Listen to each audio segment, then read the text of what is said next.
Oh look, an android. Welcome to the Time Treadmill. I'm Ron, and these are my sweaty thoughts about Doctor Who.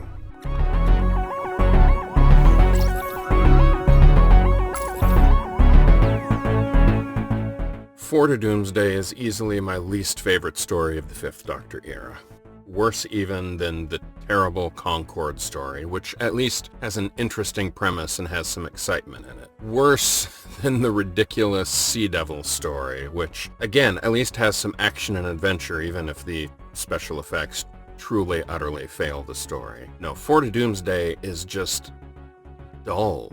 It is dull and plodding, and although there is a ticking time bomb in the background, you don't find out what it is until part 3. So everything I watched today, the first half of the story, it all basically boils down to, ooh, this is mysterious. And mysterious without being dangerous doesn't make for an interesting story, at least not in Doctor Who. Really, the only interesting thing I have to say about this story so far is a bit that has to do with the language. You see, the premise of the story has the TARDIS arriving on board a spaceship that's headed to Earth, 4 days out from Earth. And the only people on board are 3 frog aliens, the Urbanians, I think they're called, and then a bunch of random representatives of the human race from different time periods. So there's an Athenian philosopher, there's a Chinese, I think, warrior, there's a Mayan princess, but most importantly, there are Aboriginals from the Australian outback.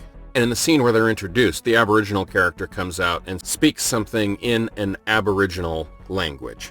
Now, the original script just wrote out gibberish for him to speak, but Janet Fielding, who plays Tegan, is a native Australian and very tuned into Aboriginal issues, and she complained about the fact that it was just gibberish nonsense speak, and she insisted that the production contact the BBC language office and have something properly written for that part, partially because she also takes part in that conversation. And so that bit of the script was amended to use an actual Aboriginal language. There are several, and I don't know much about any of them, but I know they chose an appropriate language, wrote an appropriate piece of dialogue between Tegan and the Aboriginal character, and executed the scene very well.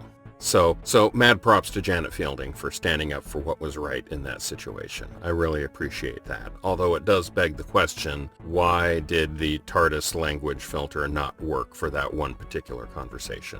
It's just very strange. Other than that, it's all one long snooze fest, and I'm not especially looking forward to tomorrow. The only nice thing I can say about tomorrow is that when I finish, I'll be done with the story. So, boy, that's a ringing endorsement for you to come back tomorrow and hear what I have to say about it. Maybe I'll say something mean about Adric tomorrow. That'll be fun.